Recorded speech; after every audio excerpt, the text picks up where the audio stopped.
がここにいるうちの本物のスクールスポーツのために行こうぜベイビーバンこの国は気をつけて、現実になることがありますからね。Alright, it's time to get another day started here in Japan. Hope you guys have been enjoying the content. Been working very hard. Barely slept last night working on content, but gotta dig deeper. Gotta keep pumping out that content for the boxing fans, for the boxing world. This is the latest video on Naoya Inoue. You guys know that when speaking about Naoya Inoue, nobody from the USA has spoken about him more than I have. So we're gonna continue that long tradition of doing that and covering Japanese boxing. And yeah, so recently, one of the bantamweight champions, Yoshiki Takai, or Takei, he's pulled out of his fight, and that's being postponed as well. All these fights in Japan are being postponed. Guys are just pulling out of fights left and right and postponing things. And during that announcement as well, Hideki Ohashi, the promoter of the Monster, he had went ahead and spoken about the plans for Inoue in 2025. So in so many words, because I don't got the exact quote in front of me, but Ohashi said that there is a plan in place for Inoue to fight 3 times in 2025, and those plans do not include Junto Nakatani. Those plans do not include making the big mega fight in Japanese boxing. So for all the people that get upset when people like myself talk about Inoue going to featherweight, and kind of drawing a line, because I genuinely believe like a line should be drawn on some of the fights that Inoue is going to take. Like Sam Goodman, I understand, you know, high-level fighter, good fighter, mandatory challenger, I get it. Mirza Akhmadaliev, not the biggest fan of him, but he's been mandatory for a long time now. I understand that one as well. I draw the line at Picasso. Like I was very like neutral in the video that I talked about fighting Day at Picasso, but Day at Picasso is probably where I would draw the line, but just because Picasso's not like, he's not that good. Let's just be real, he's not that good. He's a decent fighter. He's game. But if you watch him fight, he's not like the most skilled fighter in the world. That's just the truth. And he may make for a good fight, but I think, you know, if we're just being honest here, Inoue is 30 years old. He's approaching, I believe, 31. Inoue has been at the championship level for the longest time possible, and for me, as a longtime fan of the Monster, a fight against Picasso, and even some of the fights against guys like Goodman and Akhmadaliev are a waste of time. That's just the truth. And it's not even Naoya Inoue is gonna get a little pushback and a little criticism for people like me, only because he is so great. I mean, the kind of criticism that I'm starting to give him, because I want to see him at featherweight, and I think the better fights are there. I think the legacy defining fights are there, and because I don't want to watch him waste any time in his career, like Goodman and Mirza Akhmadaliev, most people beating those guys would be really good. Like if I'll even use like my friend as an example. Let's just say Angelo Leo, right? Guy that, you know, I like. If he were to fight those guys when he was at 122, or guys of those caliber, or even just anybody, not even just Angelo, just most fighters in general. If we were to say, oh well, let's just say like if David Picasso, who I'm saying doesn't deserve it in a way fight right now, if he were to beat Mirza and Sam Goodman, those would be good those would be good wins for him, you know. But with Inoue, he's at a level where, you know, you can beat high-level guys like a Akhmadaliev, high-level guys like a Goodman, and because you've already beaten the top guys in the division, like Stephen Fulton, like Marlon Tapales, who had all the belts, and then went ahead and fought a guy like Louis Neri, because you already went ahead and did what you were supposed to do and did it so well, those wins are not going to be considered great for you. In fact, they're going to be considered steps back. So that's it. May sound like criticism, it may sound like we're hating. I'm not hating.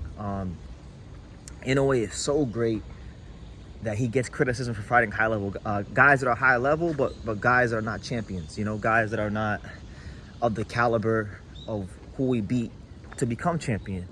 And so you know, it's actually a compliment, honestly, because this form of criticism is only reserved for the guys that are really great, that everybody wants to fight, like the Floyds, like the Pacquiaos, like the Canelos, like the you know, Roman Gonzalez, like you know, you like Terrence Crawford, who I criticize from time to time. You know, it's a compliment. So is 2025 going to be an exciting year for the Inoue? Yes, only because of the fact that he's exciting to watch. He's the guy that will make the fights exciting. But if we're talking about opponent selection, if we're talking about the potential 3 fights he's going to have in 2025, are we going to learn anything about Inoue we didn't already know? With him fighting Merjan, with him fighting Sam Goodman, with him fighting Picasso, I severely doubt it. Picasso's a fighter that, other than durability and just being tough, he's not going to bring too much to the table that Inoue hasn't seen. Merjan can punch, but you know, Merjan also has plenty of things to exploit. And then Sam Goodman can't even stay healthy enough to make it to the damn fight. He's already pulled out 2 times. Hopefully he don't do a Wayne Gretzky and make it a hat trick. Hopefully that doesn't happen. So yeah, that's the news from Hideki Yohashi. He's come out himself and said that Junto Nakatani is not in the plans. And you know, thus far, Junto Nakatani hasn't announced any plans to move up to 122, and that's probably because, you know, he's got three other champions at bantamweight that he needs to fight, that he should probably fight because they're all from Japan. So Junto is not a bantamweight. Inoue is not going to fight at featherweight, and he's going to fight guys that are lesser. And the argument I keep hearing from people is that Inoue wants to build his body, and my thing is, okay, I understand, because it's going to be some tough fights when he goes featherweight, so I understand it. But in my humble opinion, I think his body's already filled out. I think if you look at the Doheny fight, he came in at 138 pounds, a career high fight night weight. If you look at the featherweight limit, the featherweight limit is 126, right?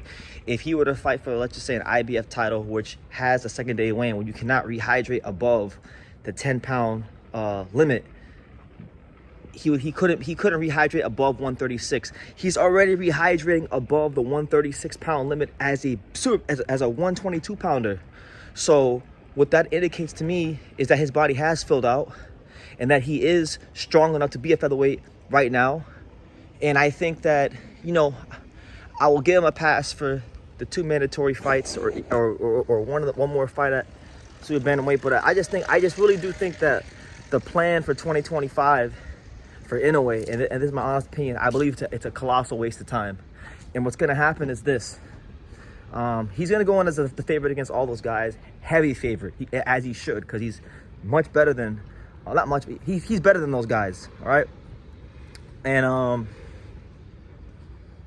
with him being at the weight class so long, I mean, if he's already rehydrating to 138 and his body's getting accustomed to being that big, he's going to run the risk of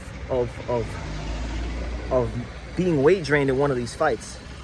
And what's going to happen is, God forbid, you know, Sam Goodman or a Merjan or a Picasso have an out-of-body experience and fight way above their normal level. Inoue's in a real fight. Inoue's weight drained. Now all of a sudden, Inoue might get beat by someone he would never get beaten by if he was making the weight properly. And I just think that the 138-pound rehydration that he had in the Doheny fight, it's a clear indicator that he has filled out. So when I hear he'll say he needs to build his body, I don't think that's a valid point. But hey, it's their prerogative, it's their career. They know what they're doing, right? They've architected a great career for Inoue, so I can't argue with the results. I'm just giving you guys my 2 cents of the risks they're running, you know. So we'll see. But yeah, that's the news. And let me know, guys, when is it time for Inoue to go to featherweight? Because I mean, these aren't like these fights that are going to be coming up are not going to be like scintillating matchups, you know. That's just the truth, and it's not hating, it's the truth. So you guys leave your comments down below. Make sure you guys take the time to subscribe, and like I say in every single one of these videos, you can love me or you can hate me, but I'm just a kid from Daniel. So until next time, take care, guys. Thank you for watching another video on the untouchable True School Sports Empire. For more great boxing content just like this, make sure you guys click right over here. Keep watching my boy BT put on the best interviews out here.